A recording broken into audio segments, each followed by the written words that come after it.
visanya bulan 5. Gawat darurat kan ini masalahnya sampean itu. Nah, makanya terus piye iki, Mbak? Makanya datang dulu ke Dateng. KJRI, bawa tiket, bawa paspor, bawa kontrak kerja, bawa Hongkong ID, terus bawa visa, uang 200 sekian untuk pembayaran visa. Mudah-mudahan masih tertolong kayak gitu loh, Mbak. Tapi kata aku kemarin udah. Udah.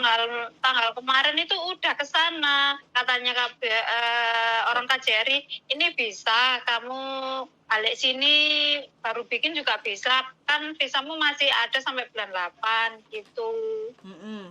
Visa sampai bulan 8. Terus ya udah, kamu kalau nganu mau bikin, kamu balik sini aja dulu. Kamu minta tanggal berapa yang bulan 5 itu. Saya udah kasih. Terus tak tutup nih tiketnya barang, aku fotokopi